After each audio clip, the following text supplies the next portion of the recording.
Bonjour à tous et à toutes. Donc me revoilà pour une nouvelle vidéo. Donc, je vais poursuivre un petit peu ce dont j'expliquais avant.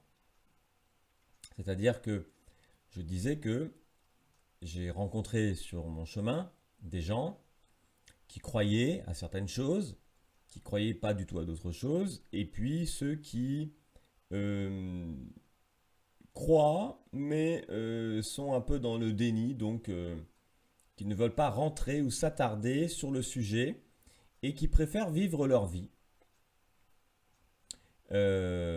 sans se préoccuper de ce sujet, sur donc d'où venons-nous, qu'est-ce qu'on fait sur Terre, est-ce que la Terre a été créée par quelque chose, qu'y a-t-il après la mort, et toutes ces questions. Alors, justement, ça aussi, forcément, à cette époque-là, hein, donc j'ai à peu près une vingtaine d'années, hein, je me pose des questions sur la mort. Je pense que d'ailleurs nous nous posons tous ces questions-là. C'est évident puisque nous savons tous que nous n'allons pas y échapper. Nous allons tous mourir. Il est donc naturel de se poser la question. Et puis, forcément, durant mes voyages, je l'avais expliqué dans les vidéos précédentes, que j'ai rencontré des gens de tout univers, des gens bien, des gens pas bien, et des gens bizarres. Et puis forcément, j'ai aussi vu des choses qui sont un petit peu de l'ordre, si l'on peut dire, du surnaturel. Des choses qui ne sont pas très courantes.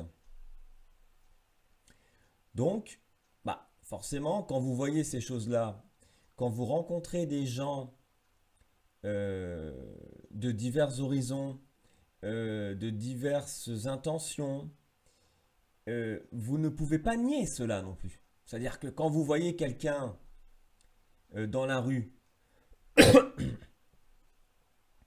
vous savez, ces gens qui sont, on pense qu'ils sont un peu fous, schizophrènes, ces gens qui parlent dans la rue tout seuls, ces gens-là, il y en a quand même. Et on voit bien que, oui, il paraît fou, parce que c'est quoi d'abord la folie? Quelle est la signification de la folie? La folie, normalement, c'est quelqu'un qui n'a pas sa raison. Bon, ça veut dire qu'il n'est pas responsable et il n'est pas conscient de ce qu'il dit et de ce qu'il fait. Je pense que c'est ça la définition du mot fou.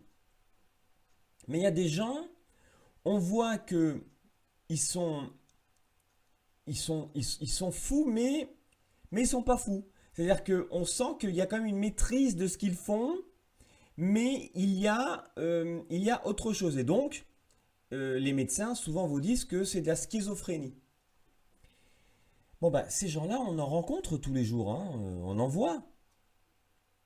Donc ça, déjà, ça me pose des questions. C'est-à-dire qu'à cette époque-là, je suis dans cette réflexion, je sais que ça y est, pour moi, il y a quelque chose qui existe. Quoi, je ne sais pas, hein, c'est quoi le mot, Dieu, karma, machin, ok.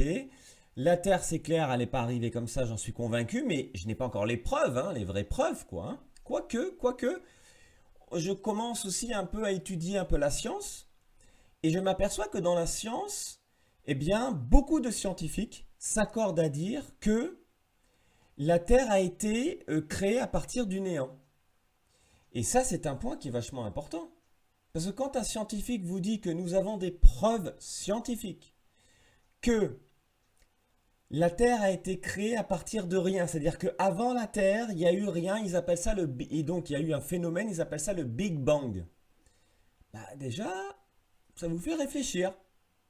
Vous dites, bon, attends, il y a quand même des scientifiques qui disent qu'il s'est passé quelque chose. Le scientifique, lui, il se refuse de mettre un nom sur ce quelque chose. Mais il dit, il s'est passé quelque chose. Et ce quelque chose a été provoqué par quelque chose. Ça, c'est clair, c'est ce que le scientifique vous dit. Donc, ça concorde avec moi à l'époque, avec ma réflexion. Moi, j'ai dit qu'il y a quelque chose. Mais quoi, je ne sais pas c'est quoi ce quelque chose. Donc, quand vous rencontrez des gens sur votre chemin qui vous amènent à des interrogations. Pourquoi cette personne est schizophrène comme ça? Parce que je le vois, il parle avec quelque chose ou avec quelqu'un, mais je ne vois pas avec qui il parle. Mais je comprends, je vois qu'il est en train de parler avec quelqu'un. Ensuite, on voit des gens qui sont mauvais, des gens qui ont jeté des sorts, hein. Moi, j'ai vu des gens qui étaient amoureux de quelqu'un sans comprendre pourquoi il est amoureux. Moi, j'ai vu des gens qui ont eu des accidents, qui ont eu beaucoup d'ennuis dans leur vie, alors que, du moins, tout est apparu soudainement, alors que tout se passait bien avant. Et donc, ces choses-là, elles vous emmènent forcément à avoir une réflexion, à vous dire que, attends, et là, il se passe bien quelque chose. Moi, je décide d'ouvrir mes yeux, de regarder ce qui se passe et d'analyser. Hein? Je l'ai dit dans les vidéos précédentes, il y a des gens qui voient ça, ils continuent leur chemin. Ils le voient. Oui, oui, c'est vrai, oui, j'ai vu, il y a des gens qui sont fous, oui. Oui, c'est vrai, j'ai vu quelqu'un, oui, qui est bizarre du jour au lendemain, j'ai pas compris, mais comme ça me fait peur, je veux pas rentrer dans la discussion, je fuis, j'avance. Je m'en occupe pas. Je mets les œillères comme le cheval. Il y a des gens comme ça. Mais moi, je n'ai jamais été comme ça. J'ai toujours voulu comprendre. C'est pas un jugement, hein, je ne fais aucun jugement. C'est juste qu'en fait, j'ai voulu comprendre. Et j'ai toujours eu besoin de comprendre. C'est comme ça, je suis comme ça. Et je pense que si vous êtes là, c'est que vous avez aussi besoin de comprendre. Donc c'est ça l'idée de la vidéo. De mes vidéos, de ma chaîne. C'est d'essayer peut-être d'apporter un petit plus dans votre quête. Parce que vous êtes tous dans la quête de la vérité, de certaines peut-être réflexions, de questions, d'interrogations. Bon, bah, l'objectif, c'est que j'essaye, dans mon discours personnel, qui n'engage que moi, qui n'est que de ma propre personne, peut-être cela va contribuer à vous permettre d'avancer d'un pas, deux pas, trois pas, je ne sais pas. Donc, donc j'ai vu ça, pour moi je pouvais pas le nier. J'ai dit attends là c'est pas possible. Là c'est vraiment pas possible. Et j'ai vu aussi des choses un peu bizarres. Euh, je vais pas rentrer dans les détails, mais j'ai vu vraiment des choses très bizarres. Et je me suis dit c'est pas possible. Il y a quelque chose. Alors après on dit la quatrième dimension, on dit le monde parallèle. Voilà donc à cette époque-là, il y a 10 millions de noms, les esprits, les fantômes. Euh, bon, mais il y a quelque chose, mais c'est toujours pareil.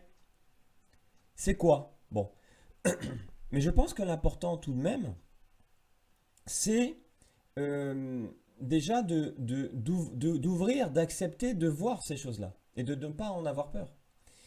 Parce que forcément, si les gens ils ferment les yeux, bon bah ils verront jamais rien. Alors, j'ai à peu près 27 ans. J'ai 27 ans euh, et je n'ai pas encore, à ce stade-là, eu d'expérience au Moyen-Orient. Et je suis très attiré pour aller travailler et acquérir une expérience au Moyen-Orient. Euh, je décide donc de tenter ma chance au Moyen-Orient et je suis pris par une société très importante, très connue dans le monde, qui recrute un manager dans mon domaine. Alors oui, j'ai quand même sauté une étape professionnelle, même si de toute façon c'est pas le sujet, mais c'est juste pour que vous compreniez. Mais j'ai cessé l'hôtellerie vers 24 ans, j'ai cessé l'hôtellerie et j'ai basculé dans le commercial. Voilà, j'en avais marre de l'hôtellerie. Je, voilà. J'ai eu des opportunités, on m'a proposé de faire vendeur, machin, et puis j'ai fait vendeur, commercial. Ça me plaisait plutôt bien. Donc j'ai continué un peu dans cette voie-là. Et puis comme forcément je voyageais depuis maintenant 7 ans, 8 ans bah, j'ai appris l'anglais totalement, donc je suis presque bilingue en anglais. En plus, c'est une langue que j'aime beaucoup. Et donc, bah forcément, quand vous parlez l'anglais, en plus de votre métier, bah, c'est un plus pour pouvoir voyager. Et forcément, bah, j'ai voyagé grâce à l'anglais. Donc, je souhaite, à ce moment-là, donc j'ai 27 ans, je souhaite avoir une expérience au Moyen-Orient. Donc, Dubaï. Je rêve de Dubaï, on voit tous Dubaï à l'époque. Puis bon, j'ai une petite histoire personnelle avec Dubaï. Donc, je veux travailler à Dubaï ou au Qatar, Arabie Saoudite, le Moyen-Orient, quoi. C'est juste pour vous dire, c'est au niveau du Golfe. Voilà les pays que je cible. Donc, je pars, je suis embauché et je pars au Moyen-Orient. Donc, ce sont des pays qui sont très islamiques, hein. C'est-à-dire que c'est quand même l'islam qui prime hein, là-bas. Hein. Donc, forcément, ça me change énormément en arrivant. En arrivant, j'arrive vraiment dans un pays islamique et donc forcément, c'est un changement qui est assez radical. Qui est assez radical. Euh, il fait chaud, il y a beaucoup d'étrangers, c'est-à-dire que ces pays du Golfe là, ils font venir de la main-d'œuvre des pays de l'Inde, du Bangladesh, des Philippines, de l'Égypte, donc principalement, voilà, déjà, c'est déjà beaucoup. Ils font venir beaucoup de main-d'œuvre de ces pays-là, qu'ils payent vraiment pas cher. Et comme ce sont des gens qui sont déjà issus de pays riches, chauds, pardon, très chauds, donc ils arrivent à s'acclimater très facilement avec les pays du Golfe. Donc il y a beaucoup d'Indiens, il y a beaucoup de Philippins, il y a beaucoup de Bangladesh, il y a beaucoup d'Égyptiens. Donc il y a une diversité quand même, qui est assez sympathique. Et je démarre mon travail. Puis au début, on vous met dans un hôtel. On vous met pas tout de suite dans un appartement. On vous met d'abord dans un hôtel pour être sûr que bah, vous allez tenir le coup au début et puis pour voir un petit peu si vous allez faire l'affaire. Donc vous n'avez pas tout de suite un appartement. Donc j'arrive dans un hôtel. Mais alors la première nuit, je suis obligé de la raconter parce que c'est quelque chose qui m'a marqué et qui me marquera à vie. Hein. C'est que la première nuit où j'ai dormi dans cet hôtel, c'est simple en fait, je me suis réveillé à 5 heures du matin, j'étais mouillé complet, donc mon corps était en sueur, comme si j'avais transpiré après 2 heures de sport intense. Et je peux vous dire que j'ai fait des rêves, mais c'était pire que des rêves, c'est-à-dire que c'est comme si j'étais dans un vrai monde en fait. C'est-à-dire que les rêves étaient tellement forts, hein, vous comprenez ce que je veux dire? C'est-à-dire que j'ai tellement vécu le rêve que j'ai vraiment cru que c'était réel, quoi. C'est-à-dire, en me réveillant, j'ai cru que j'étais encore dans le rêve, quoi. Vous voyez ce que je veux dire? Et ça a été très, très, très, très, très fort. Incroyablement fort. Euh, et ça m'a marqué à vie parce que j'ai eu très peur. Hein. Je pourrais pas raconter tout, mais j'ai eu très peur dans ce rêve qui a duré toute la nuit, quoi. C'était impressionnant. Donc ça, c'est la première chose. Bon, j'arrive au Moyen-Orient, c'est ma première nuit, ma première semaine, je rencontre le personnel, les dirigeants, je découvre un petit peu le pays, voilà, et puis les coutumes, et puis comment ça se passe. Et donc très rapidement, bon bah forcément, vous confrontez à des choses qui sont totalement nouvelles, auxquelles vous n'avez pas du tout l'habitude, hein, mais plutôt agréable, plutôt agréable. C'est-à-dire que déjà, tout le monde vous fait un sourire, tout le monde vous dit bonjour, tout le monde s'intéresse à vous. Alors c'est vrai qu'en plus, nous les Européens, quand on va dans des pays comme ça, les gens ils sont curieux quoi, ils sont curieux. Et vous avez l'impression d'être un petit peu la star, quoi, d'être le nouveau, sujet attractif, quoi. Donc c'est bon, c'est sympa. Et puis vous voyez des gens qui vous font des sourires. Vous voyez des gens qui s'occupent de vous, qui vous demandent si tout va bien. Et ce sont des gens qui sont beaucoup en bas de l'échelle, hein. C'est-à-dire là, je vous parle des Indiens, des Bangladesh, des Philippins. C'est des gens qui touchent un salaire misérable, misérable, mais qui sont avec un sourire tous les matins, voilà, qui paraissent heureux en tout cas. Et ça m'a profondément, pas choqué, mais ça m'a fait du bien. Je me suis senti bien très rapidement, quoi. Et puis surtout, c'est une leçon de vie aussi, hein, comme j'expliquais dans mes autres vidéos. Quand vous faites des voyages, vous rencontrez toujours des choses incroyables. Et là, vous vous dites, waouh, ces gens-là, ils ont 5 euros par jour et ils sont contents et ils font pas la gueule. Et, euh, et bravo, quoi. Ça fait du bien d'être avec des gens qui ont le sourire, qui sont gentils et qui sont accueillants. On peut pas être repoussé, quoi. On peut être que se sentir bien. Donc je me sens bien, forcément. Et puis, bon, il y a les managers européens. Donc nous sommes principalement des Européens dans les managers de cette société. Très grande société mondiale.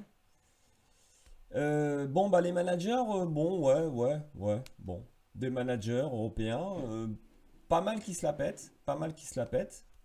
En général, c'est ce qui se passe, hein, c'est-à-dire que dans des entreprises comme ça, à l'international, les Européens, bon, bah, ils se croient souvent au-dessus des autres, hein.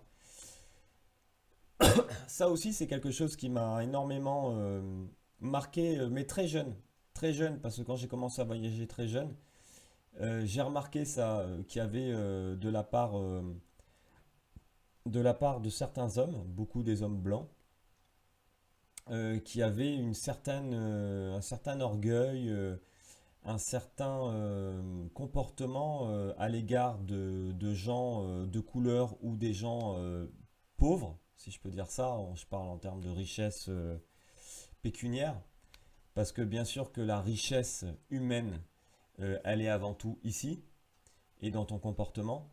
C'est pas l'argent qui te rend mieux, bien au contraire. Et donc, bon, je me sens pas très bien avec les managers. C'est-à-dire que, ouais, ok, ça se passe, mais ouais, mais non. Je préfère mes nouveaux copains indiens, Bangladesh, philippins. Je préfère mes nouveaux copains. Ouais. Et puis bien sûr, il y a tout en haut. Donc tout en haut, ben, forcément, c'est des gens du Golfe, hein. Donc les patrons, tout en haut de ça, c'est des gens du Golfe. Mais que l'on voit très peu finalement parce que, bon, ils travaillent, mais ils sont plutôt assis dans les bureaux, ils prennent les grandes décisions, on va dire comme ça, mais voilà. Mais bon, je côtoie quand même des gens du Golfe. Donc les gens du Golfe, il y a de tout, il y a de tout. Il y a des gens qui sont bon, très riches, très orgueilleux. Il y en a qui sont. Bon, de toute façon, ils sont presque tous riches. Donc, de toute façon, bon, j'ai pas besoin de le répéter à chaque fois. Donc, des gens du golf orgueilleux, des gens du golf simples, j'en ai rencontré. Des gens du golf sympas, des gens du golf bêtes. Bon, c'est un petit peu comme tout le monde, hein. Il y a des gens bien, bêtes, intelligents, orgueilleux, ce que vous voulez. Et donc, bon, ben, au bout de 2 mois, ben, bon, il y a un rituel aussi qui se passe. C'est qu'en fait, ce qui se passe, c'est que pendant le travail, en plein travail, on a donc l'appel à la prière qui se fait au niveau du haut-parleur. Et là, tout le monde dans la société arrête de travailler. Tout le monde va dans la salle de prière, que ce soit le big boss, et puis tous les autres, bon, sauf les Européens, ben moi à l'époque, voilà, je faisais pas la prière, les Européens non plus, quoi. Et donc tout le monde fait la prière, etc. Ça prend 5, 6 minutes, 10 minutes, bon, et puis après tout le monde recommence à travailler. Donc c'est ce rituel qui s'instaure, et puis, sincèrement, Bah, les gens qui vous invitent à manger à midi parce que les Indiens, pour ceux qui connaissent, les Indiens en fait, ils aiment bien commander des plats où par exemple, soit c'est individuel, soit ils commandent des plats où ça se mange à 5 6 en fait. Donc il y a un grand plat, puis on se met tous autour du plat et on mange chacun avec une cuillère ou avec sa main. Et ça franchement, moi c'est quelque chose qui m'a énormément plu quoi. Ça m'a vraiment plu. Euh, et alors là, bah au final, qu'est-ce qui se passe pour moi? Bah, il se passe que je suis en train de découvrir la vie sociétale, comportementale, quotidienne des musulmans. Donc ma rencontre démarre avec les musulmans. Voilà. Et donc, prochaine vidéo, ma rencontre avec les musulmans.